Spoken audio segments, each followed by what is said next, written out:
Welcome to Coffee with Cappie. My name is Scott Brown. I'm a retired captain with the New York State Troopers, having finally hung up my spurs back in 2013 after a very exciting 32-year career. Today's going to be episode 1 or 1 Alpha, and it's actually going to be kind of a meet the host, and that is yours truly. I'll be sharing with you my background in law enforcement and why I decided to go ahead and launch this podcast for the law enforcement community as well as other first responders who may be interested as firefighters or EMS, dispatch, and the list goes on. I want to just explain to you the format of the actual podcast. My intention is it'll be a bi-weekly show, and hopefully I can make it weekly with a rotation of special guests being interviewed by myself. There'll be some storytelling by yours truly of real life incidents and cases and events that have occurred. And there'll be some hot button commentaries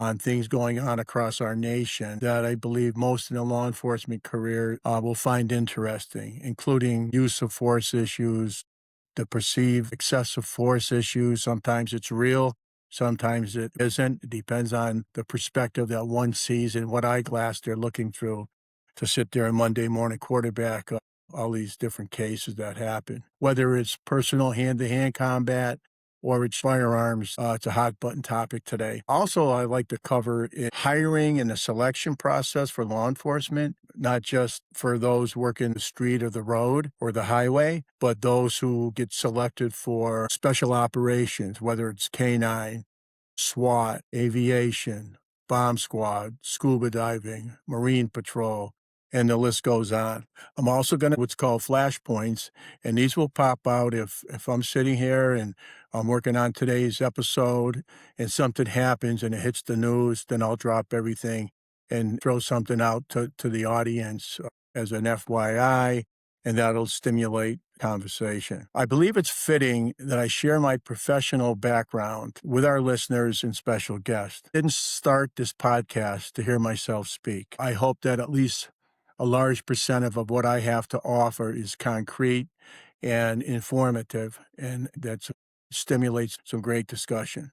I started the podcast because the world of first responders is changing at a blinding pace, and the gap between public perception and the street reality has never been wider. It is with this concern and awareness that I felt a need to engage. So let's get into it. My law enforcement career started back with the New York State Police, February of 1981. I was in Western New York at Elmira College. I had the opportunity to play college hockey and obviously get an education. End of my senior year, it fell right into place, and I segued into a law enforcement career. In July of 81, I graduated from the New York State Police Academy and was assigned to Troop K. New York State's a pretty good-sized state, relatively speaking. I can tell you it's over 300 miles, from going different places end to end or north to south, east to west.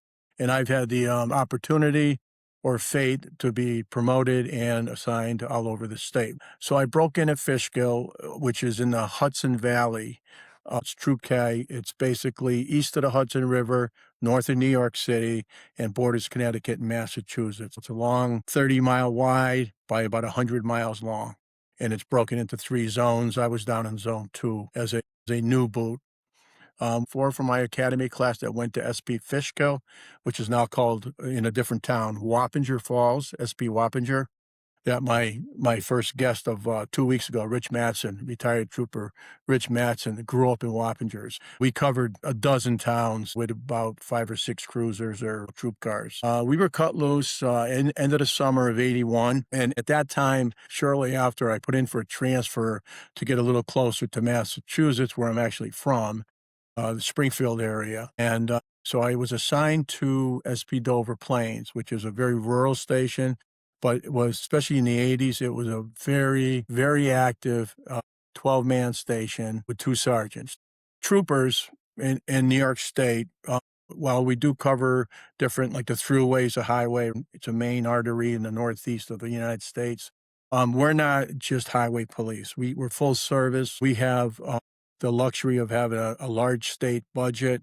So not only are there a lot of road troopers, but there's a lot of special operations that we have. We have scuba, SWAT, or it's called SORT now, Special Operations Team. And that's one of the molds I come from is scuba and what was called Mobile Response Team, MRT. MRT was in place until about 2008, where somebody in Albany thought it was time to change the name, and some very bad things happened where we lost a few guys and had 4 more shot and wounded over 506 and '07. And I think they were looking at enhancing the unit and tightening up some things. So our trade craft is basically criminal investigations, traffic safety, crisis response. And little did we know that in 2001, we'd be sending 500 troopers per day to New York City to assist with the recovery phase of 9/11 World Trade Center. And I spent a lot of time down there myself, along with hundreds and hundreds of New York State troopers. I happened to see the other day where we've lost over 40 troopers so far to cancer as a result of responding to 9/11. Some were there for months, some were there for days. A lot of people got real sick. Talking about our trade crafts, what does the New York State Trooper do? It doesn't matter where you work in the state. Basically, the traffic safety, the criminal investigations, and the terrorism investigations, policing fatalities and serious injury accidents, whether it's motor vehicle, agricultural, industrial. We handle a lot of those calls, along with like our brothers and sisters from other agencies, sheriff's departments or town and city PDs, village PDs. So anyways, it translates into assaults, brawls, street fights, domestic violence and child abuse, suicides, homicides, property crimes, and the list goes on. That's full service. That's what we do. And that's without getting into SWAT, which I was a member of for 13 years, both as a trooper and as a commander, 2 different jobs, but a lot of the same great guys. I was actually a scuba diver when I was in Troop K. I had 2 years on and was selected to go through scuba school with another buddy of mine, Sean Donovan, who's going to be on the show as a guest and provide some entertainment. We went through dive school together with a lot of other good guys and gals. And our main job was drowning and evidence recoveries. And if you work Troop K, there's a lot of small lakes here and there, but 90% of what we did was in the Hudson River. And the Hudson River, when I came on in 1981, that was just in the process of being cleaned up with some of the EPA regulations. So we did a lot of diving, especially downstate. It wasn't the cleanest water in the world, a lot of zero visibility dives. In 1984, Sean and I, Trooper Donovan, we both got selected for the Mobile Response Team, which was our first regular tactical unit. And it was a spinoff of the 1980 Olympics, just before I came on, which had a one-time tactical unit up in Lake Placid of hand-selected individuals for anything that could have happened in USA, specifically where it was held in New York State. The MRT tactical unit in 1980 morphed into the Mobile Response Team, which then transitioned into what's now known as SORT. I was a road trooper for just shy of 5 years. It was like 4 and 7 months. Then in January of '86, I went from the Poughkeepsie area, Dutchess County in Troop K, and I was promoted and sent to Troop A. And Troop A is the Western Front, basically from around Buffalo, New York, and it goes up to Niagara Falls, and then it comes all the way down into where Erie, Pennsylvania is, and Chautauqua County, New York, part of the Southern Tier, and where Ohio starts. It was 1986, and it was 365 miles one way. So I went out there, I'd stay there for a week, and I'd come back. I had friends and things like that. Fast forward from being a sergeant to 1991 when I made lieutenant. Well, I had married my girlfriend. We had 2 young children. One was a newborn, and we had relocated a county to the north, right on the Massachusetts border, Columbia County, where the city of Hudson is, Chatham and Kinderhook. When I made lieutenant, I was sent back out to Buffalo region, Troop A, as a lieutenant in what's called the Bureau of Criminal Investigations. And it was a fantastic assignment, one of the best I've ever had, especially as a commissioned officer. It was really great. And again, I had moved a little further north towards Albany, so that cut my ride down. So now I was only driving 270 miles to get out to work, stay for a week or two, and come home. But now the variable of having a family comes into play.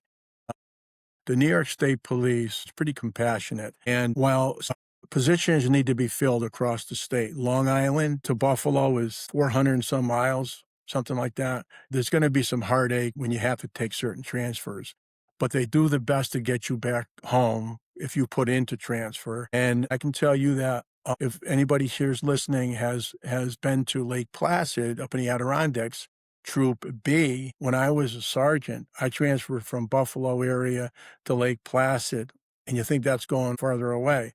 Lake Placid area, the station was called Raybrook. That cut my drive home by 120 miles. So now I was only doing, instead of 365, I was doing 240. So that's how far away Buffalo is to the west. Troop A. Just thought I'd throw that out there. I took an assignment in planning and research, which round peg, square hole. I can tell you that because I ended up shutting down the whole computer system in the office of over 20-some people by them telling me, just, Lieutenant, you'll figure out the computers. And this was at the beginning of some of the big desktops, and I inadvertently shut down the LAND or WAND or whatever it was called, and that didn't go over too well. But I ended up getting drafted into internal affairs for over 2 years, which was something that division has to draft people because no young lieutenant in their right mind wants to go to internal affairs, me included. January 93, I got drafted into IAB, and in May of 95, I was promoted to captain. And guess where I went? I went right back to the mobile response team as the captain in charge of emergency services and also as the MRT commander. For once, it was a round peg, round hole. I did several years there and took a break at the end of 99. I did 5 years, and then I went out, stayed as a captain, but I went out and ran a zone down in Troop K. And then I went back in because the fellow who replaced me had had enough of just certain things that go on inside, which we'll talk about on another episode. So I went back in for basically 3 more years, 04, 05, and 06, and then ended up leaving again and went back out to the field for another, 6, 7 years, and then I retired in 2013. I'd say highlights from my career would have been my experience in New York City with NYPD's agency, the fire department, FDNY, and Port Authority, and then all the agencies, and I'm sure there's folks listening today, all the agencies that assisted New York City's fire department and police department and the Port Authority. It was just, the whole thing was surreal. I'll never forget my time down there. I did a week per month, September, October, November, December, into January. And January was my last trip. I've got buddies of mine that worked straight through till like April or May if they were in a special unit. But I was in a command staff position, so my job was to provide support to the troopers and sergeants and work with NYPD's group and however we could help them. And most of our time was spent down at the Red Zone and at Ground Zero. One of the unique responsibilities of New York State is to police the Indian reservations. Through the 1980s and 1990s, I was assigned to several Indian Nation security details, including Akwesasne, the Mohawk Reservation up along the St. Lawrence River and Racket River, which is above the Adirondack Mountains, right along the Canadian border, north, and then out west by Buffalo and Troop A, the Seneca Nation of Indians. I was in the Salamanca area quite a bit. We had a command post at Silver Creek, which is down by Fredonia. If there's troopers listening, y'all know the deal there, man. We had 2 different majors, 2 tough guys. One of my bosses, when I was a bureau lieutenant, Bruce Roloff, is one not to mess with. He ended up taking a baseball bat or a 2x4 over the head in 1992 and was hospitalized as a major. And fast forward 6 years, a buddy of mine who was on a SWAT team with me has now made major in A Troop, Pedro Perez, and he ended up getting hospitalized by getting assaulted as a commander by the protesters from the reservations. There's a lot of good people on the reservations, and there's Indian reservations all over New York State. I mean, from Long Island up to Messina and Hogansburg, all the way out through Western New York has several, and there's a lot of casinos today. I would say 90% of the people on the reservations were good. But the 10%, man, you had to watch your back. There was a lot of bloodshed from both sides. I know a police officer from Montreal was shot and killed by somebody from the Warrior Society, which was a subgroup of the Mohawks up on Akwesasne. And we didn't have any troopers killed, but we had a lot of troopers injured. I've been involved in hostage and barricaded subjects responses and rescues, mostly as command staff. Some of them we've had to take individuals' lives, most of them end successfully with somebody surrendering. And all I can do is take my hat off to the guys who do the real work, which were the MRT guys, today's sort, the guys who do the door kicking and plan these out, and we go on, and I might give the final nod on something, and what that does, that guarantees me a trip to grand jury, just to make sure it was a good shoot. And I get asked questions as a commander why I gave a green light to take somebody out, and pretty straightforward stuff. Because we've had a lot of barricaded subjects with people shooting at us, and those are very sensitive type issues because you don't just shoot somebody to shoot them unless they've got hostages or some other imminent factor. In 2005 to 2007, the mobile response team went through a very dark period. December of '05, two of our guys were shot doing a raid in the Bronx with New York City's okay, because we worked very closely with ESU. A couple guys were wounded seriously, and both came back to work for years. 8 months later, in September of '06, out in Troop Bay, Chautauqua County, there was a fugitive search that went on for months. And during that time, on August 31st of '06, two of our guys, Joey Longambardo and Donnie Baker, were at an LPOP conducting surveillance on an individual, the fugitives. And unfortunately, this individual got the high ground, made our guys, and he shot both of them. And there was a mad firefight going on. Joe got shot in the femoral artery, and while the doctors tried, and our guys from the get-go out in this area tried to save him. He lost too much arterial blood, a couple days of them trying to save him. The medical staffs up in Buffalo, Joe lost his life. Donnie Baker, miraculously, who was shot through the torso, lost a lot of organs, was back to work within a year, but he was also in a coma for a few months, and he has his own story. He did a tremendous job, him and his family. His wife is a rock, and he came back, and then he retired. I think it was 10 years to the day of the shooting, 2016, August. But he's still very active in his retirement, athletically and fitness-wise. Her fugitive search up in the Catskill Mountains, a beautiful area, Margaretville, up off of the Hudson River, up into the mountains. There was a individual that they were looking for. Day two of the search at this farmhouse. They went there, they confirmed somebody was there, and they got in, after going up on the second floor, there was a major shooting that took place. And our first guest, retired Trooper Rich Mattson, who, if you haven't seen my interview with him from a few weeks ago, I really suggest you do. He's very enlightening, and it was very candid about some things on both of those last two shootings. He calls it as it is. Rich got shot in his left brachial artery along with his arm. He almost lost his arm. He still has it, and if you see his interview, you can figure it out what I'm talking about. So Rich was attended to by Trooper Joe Schmidt, and who was able to get to Rich, risking his own life because the firefight was going on.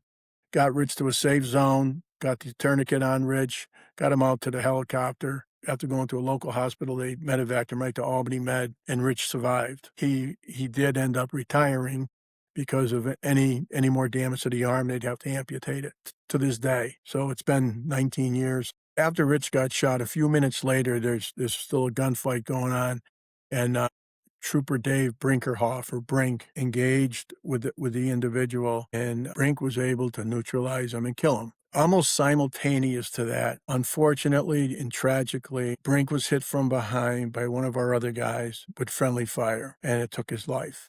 So that was a tragic incident all the way around. I guess the only saving grace would be that the bad guy was killed and wasn't a threat to anybody else, but you can't bring back the guys for any of those incidents. So that's the dark period that the the MRT went through. And I can just say that this is 2026. I wish the guys that are on the SWAT team. I just saw something happen a few months ago with they were in a Bearcat armored vehicle going up to some location, and a freaking bad guy comes walking right up to the Bearcat, like shooting at it. And you just kind of scratch your head, like, what's with that? But who knows? But he was dealt with appropriately.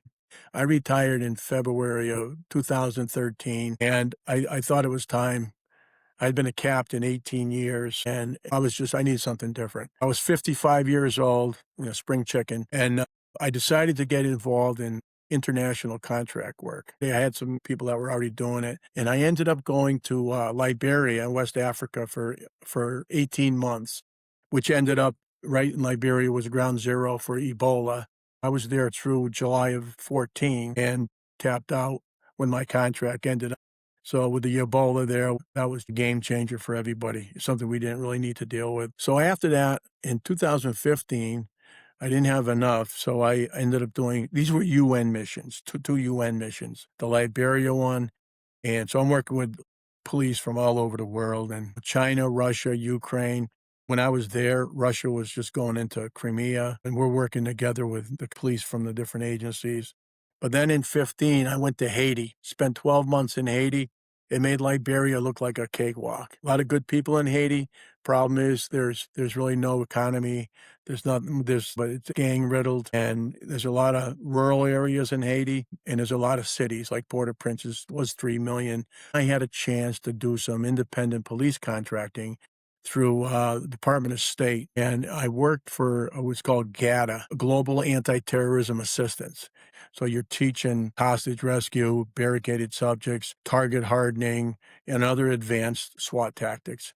And it's a combination of instructors, guys from the SWAT field that are interested in it, and military dudes. So it was a fantastic experience. I did that from 2017 through 2022. I ended up going to Iraq twice, which was my favorite place to be, actually, was up in Iraq, up in the Kurdistan in Erbil. And I worked in 12 African countries between Somalia. And I worked over through DR Congo and Nigeria, all the way across to where Liberia was, and tiny countries in West Africa. I worked up in the Arabic region, Muslim area of Africa, which is to the north. And I worked in Tunisia, which was absolutely gorgeous. That borders the Mediterranean. You can see Italy from Tunisia. I worked in Chad. Nigeria is a hot zone. We had to be really careful around there. Terrorism. Mogodishu, Somalia, and Boko Haram is huge in Nigeria, northern Nigeria. And our military is busy in those areas, obviously. Our law enforcement is just training. Let's just clear that up. So that's my deal. One of the most rewarding things I did, and I don't know how much I helped in New York City. You do what you can do to help, but we supplemented NYPD with a lot of things. We visited with the fire guys and gals. It was just the whole thing was surreal. I can't imagine dealing with things, and some of them have their kids are on a job today and probably getting ready to retire all of a sudden 25 years ago. Currently, I'm in a town of about 30,000 here in Agawam, Massachusetts, where I'm originally from, where I went to school and, played a lot of hockey back in the day. And Agawam's got a full-time police department here in Massachusetts. And we also have what's called specials in the state of Mass. And it's part-time police. A lot of retired guys, or it's younger guys and gals trying to get on a job full-time. I work there part-time. I've been there since 2018, work a few jobs every week or so. A lot of it is traffic details, or we have a large amusement park, which is called Six Flags New England. I'm sure a lot of people listening to this know where it is.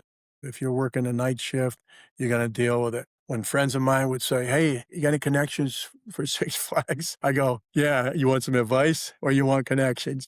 And I would say, if you're going to go to Six Flags with your kids or your girlfriend or your husband or your, whatever, just try to get out of there by 5 o'clock. 4:30, 5 o'clock, and you'll be good. It's a beautiful park. There might be 10 or police officers. There's a ton of security. A lot of security officers, they do a great job. They're not armed. So they always go to us, "Hey, we got a such and such." And it's a huge park. So it's not like you can just be on top of somebody who's involved in something. This is who I am. I obviously can't cover everything I've done or been involved in. I hope that this podcast will help facilitate some positive discussion and steps forward for those who are still pounding the pavement. This is a snapshot of my career and my policing experience, and I want to thank everybody for keeping us safe. And until next time, this is Cappie signing off. Everybody stay safe. Thanks for joining us at Coffee with Cappie, episode 1A, Meet the Host. At this time, I'd like to just recognize two New York State troopers who were involved in the shootings, which led to the two manhunts that I addressed back in 2006 and 2007. Trooper Sean Brown, on June 10th, 2006, was shot and wounded after pulling over a motorist identified as Ralph Phillips. Trooper Brown was able to provide information which led to the capture a few months later of Ralph Phillips. Trooper Brown recovered from his injuries. Also, 8 months later, on April 24th, 2007, Trooper Matt Gombozi was up in the Catskill Mountains in Troop C and encountered an individual later identified as Travis Trim. And during questioning, Travis Trim pulled out a handgun and shot Trooper Gombozi, who was wounded, but was also able to provide critical information on this individual. So I just wanted to pass that on. Both of those incidents I talked about, we lost an individual member in each of those shootings and had other members wounded. It doesn't have to be a tactical response when these things happen. Both of the two men I just mentioned are road troopers, uniformed guys, and that's the foundation of the New York State Police, is our road dogs. So with that, this is Cappie. I'm signing off. I want to thank everybody again for watching this podcast. Take care. We'll talk to you soon.